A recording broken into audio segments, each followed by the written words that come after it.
Warning, the following video review contains spoilers for Mobile Fighter G Gundam.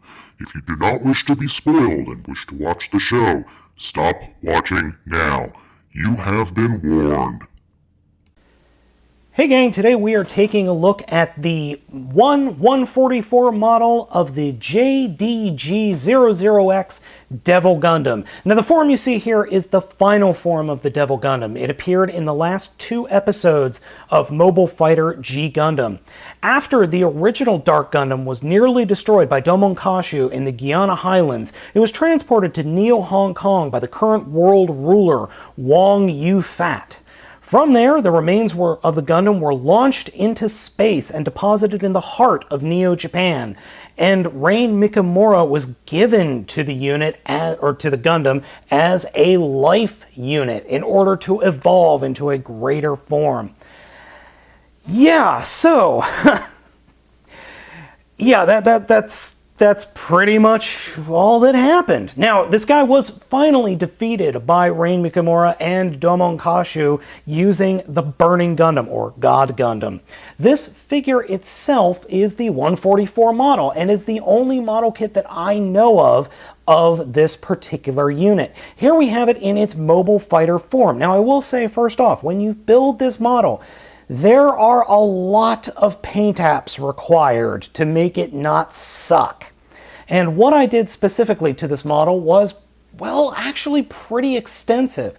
First off, I went ahead with the head and overly panel lined it and painted the eyes. And then I panel lined all the red, painted yellow here up in the air intakes, panel lined the arms and the upper arms, went into the face here, panel lined the entire face, painted the crest up here and painted the sides. They are supposed to be blue. I actually painted in the eyes myself and did all the panel lining. Now, the legs themselves were this weird off black color. They weren't exactly black. So what I did was I took a Sharpie and actually colored the whole thing with a black Sharpie. I did several coats of that and then hit it with a clear coat. And I did the same thing on the back of the unit. This internal piece was not originally yellow. It was in fact white. So I painted it yellow and then added the panel lining. All of these beam cannons you see all over the figure, all in the back and along the butt and on the legs, were completely solid yellow, so I painted those in. And then the feet themselves were all completely yellow, so I painted the toes red, as is supposed to be the color of the figure. Overall, I think my painting job and panel lining job really make the figure look a hell of a lot better than it originally did. Now, I did this several years ago, so unfortunately I can't show you a before and after. This guy is a pretty cool little model, but he is incredibly fragile. The plastic, if you don't know, G Gundam had very weird models. All of the models for the G Gundam series that weren't later turned into Master Grade were very cheaply produced and very cheaply made, and the plastic is very, very brittle. Overall, that leaves the models being, well, you just gotta be careful with them. So posability-wise, his head is a little bit posable, not much, not really. Arms are on ball joints and swivels, and then the lower arms are on the PVC piping plastic. The legs are the polycap, I'm sorry, not PVC, polycaps. The polycap joints in the legs. He has no knee articulation, but he does have polycaps for the feet. And as you can see, some paint bled through. Overall, though, the look of the model is very cool. And this is actually my favorite form of the Devil Gundam. I just really like this mode a lot better than his giant lobster mode. For a size comparison, here is the giant lobster and the final form. Now, actually, in the show, the final form is significantly larger than his original form. It just is massive.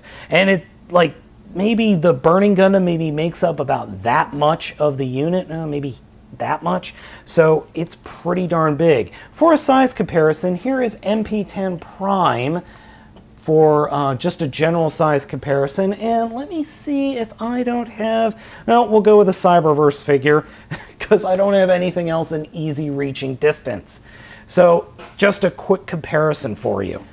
This particular Gunpla has a mobile armor mode, so you can form the flying head mode that we see in the show. To do that, first we are going to pop off the top of the figure and pull off this middle section, the connector section, and replace it with one that is about twice as long.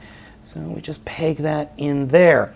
Then we will come to the base and take the rear butt skirt or rear skirt and fold that up, and then swing the legs straight back and just kind of leave them there.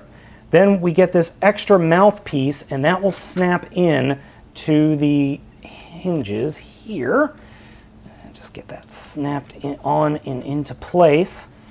Unfortunately, it doesn't really peg in anywhere, which is a shame.